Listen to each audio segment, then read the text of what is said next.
All right, everybody. Hey, we're here at Level Up Expo, and today we're joined by someone who, in my opinion, is one of the greatest voice actors of our generation, Bryce Papenbrook. Hey, thank you so much for taking the chance to sit down with us, man. Thank you for the kind words, man. Yeah, of course. I appreciate that. Yeah. Tell me the story with Attack on Titan, because you told me you actually auditioned for several roles and did not expect to actually get the lead role of Eren Yaeger. I never expect to get cast as anyone in a show. It's the only way to survive as an actor. If you fall in love with the role before you're cast, before it's announced publicly, you'll just get your heart broken over and over and over. So in the moment, I connect to the characters as I'm auditioning as deeply as I can, and then I forget it ever happened. So Attack on Titan, for me, that was my very first audition for what was Funimation, what is now Crunchyroll.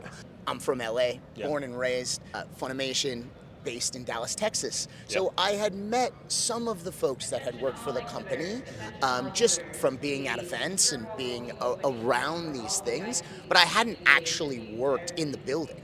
So I thought it was a long shot that I'd be cast as anyone, let alone Eren Yaeger.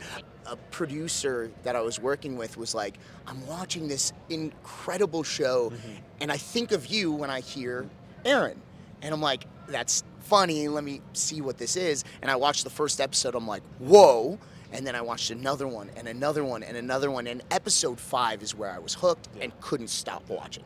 So the auditions for Titan came out a year after the Japanese had released. And I was so excited to even receive the audition. I was talking to my buddy Patrick Seitz, and it's funny because I'm looking that way. The event is back behind us. I could see Patrick's face. So I was talking to Patrick at another event about how much I loved the show. And he received the audition from Mike McFarland. Patrick has written, directed, and done so many things in anime and with what was Funimation, now Crunchyroll. So he received the audition. He said, hey, my buddy Bryce is a big fan of the show. Can he submit to you, Mike? And for Titan, Mike was looking to bring in a very diverse cast. So he was auditioning from many different markets, not just Dallas. So I got the audition, and I read for Eren, Armin, and Levi. I thought I might have the best chance of being cast as Armin, and they were auditioning men and women, but I've explored a lot of my higher range, so I felt comfortable in the audition for Armin. I really wanted to play Levi because he's awesome. Because he's Levi. Because he's Levi, but I might not sound quite as cool as Levi. And I thought, you know, there's no way I'll be cast as Eren, but I'm gonna give it everything. And I could barely talk after that audition. Couple weeks went by, got a call from Mike McFarland, and it was the first time we had talked. And you know, he's so professional and so awesome about it. And I've been a big fan of Mike forever. Like I grew up watching Dragon Ball. Dragon Ball Z, Master Roshi. Master Roshi, So I get a call from Master Roshi. I get a call from Mike McFarland, and he's like, hey, Bryce, we received your auditions for Attack on Titan. We loved what we heard and wanted to see if you were interested in playing the role of Eren Yaeger in Attack on Titan. I'm like, oh, hi, Mike. Thank you so much for the call. And you don't normally get a call when you're casting something, so it was a very nice thing to do. And I'm like, Mike, thank you so much for the call.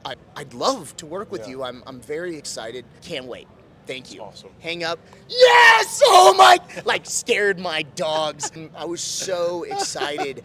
Never thought that would happen, and over the last decade, it's absolutely changed my life. Back in 2013, when Attack on Titan aired in the Japanese dub, we watched it as it was coming out. And so I was actually preparing at the time to go be a missionary for a year. So we finished it right before I left.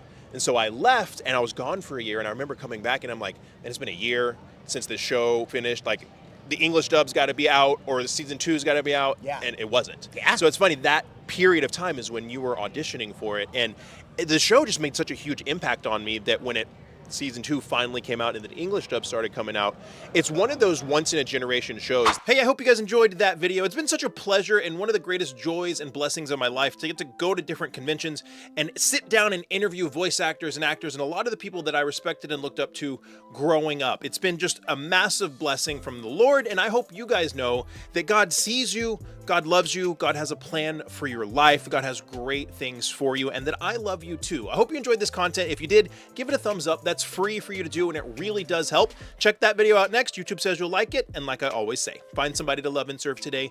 Be the change you want to see in the world. See you next time.